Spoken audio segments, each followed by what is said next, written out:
Chapter number 7. The Tales of Abdul Majhi. One of the fondest memories of my childhood is of a man named Abdul Majhi. He was a short man with pointed beard, no moustache and little hair on his head. Abdul would come to our house every week bearing hilsa fish and turtle eggs for Dada, which he caught himself. During one of his visits, he told me a tale of when he went fishing in the Padma. It was the month of Chaitra, and spring had almost ended. Abdul set out fishing on his dinghy in the deep waters of the Padma. He was still fishing when suddenly a strong northern westerly wind started blowing, causing a terrible storm. His boat rocked violently in the river. In an attempt to save himself, he jumped into the water and held tightly onto the rope attached to his boat. With the rope clasped in his mouth, he swam to the shore and managed to pull the boat with him too. And that was how the story ended. But I wasn't satisfied. I wanted Abdul to go on. I wanted him to tell me more about the storm and how he saved himself and the boat. I prodded him to go on. After repeated requests, he finally gave in and continued the story. I tied the dinghy to a tree. When I turned around, I saw a leopard with a big moustache standing in front of me. Abdul said. It stood on the shore of the river drenched in water. The leopard had been spotted in Pukurganj, the village on the other side of the river. It seemed that the strong wind had pushed him into the river. Drifting and struggling, he had somehow managed to reach the shore. And there he stood in front of me. I stopped, still in my tracks. The leopard looked at me with hungry eyes. I knew I had to act fast if I wanted to make out of there alive. I made a noose out of the rope that I had and came up with a plan. He started moving towards me, but I was ready for him. Come, dear friend. I encouraged him. I held the noose in my hand carefully. He lifted his forelegs and was ready to pounce when I swiftly put the noose around his neck.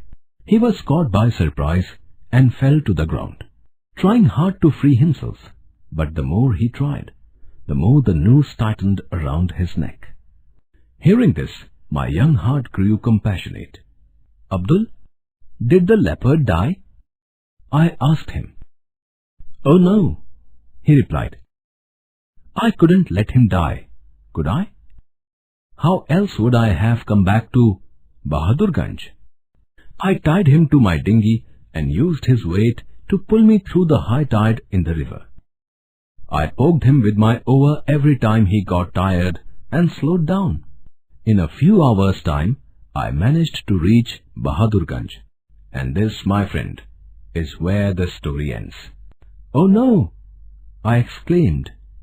I wanted to hear more stories.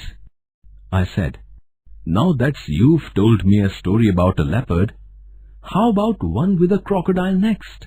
Abdul laughed and threw his hands in the air. Okay, he said, but this will be the last one. I nodded.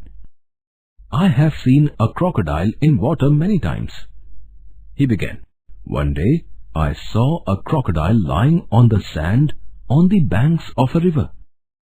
It wasn't a very pleasant sight. If I had had a gun that day, I would have shot him. But the license of my gun has recently expired, so I put that thought aside. I was sitting rather far from the crocodile when something interesting happened. I saw someone by the river collecting wood for fire. I recognized her as the nomad girl, Kanchi. A young kid was tied beside while she went about her work. The crocodile stealthily moved towards them and caught into the legs of the kid. It dragged the poor little goat into the river. When Kanchi realized what had happened, she ran towards the river. She jumped onto the back of the crocodile. She used her sickle to scrape off its neck repeatedly. The crocodile mouthed a loud cry of pain let go of the kid and dived back into the waters. I did not want this story to end. And then? What happened after that, Abdul? I prodded. He looked at me fondly and said, what happened after that went into the river with the crocodile. Fishing it out would take a while.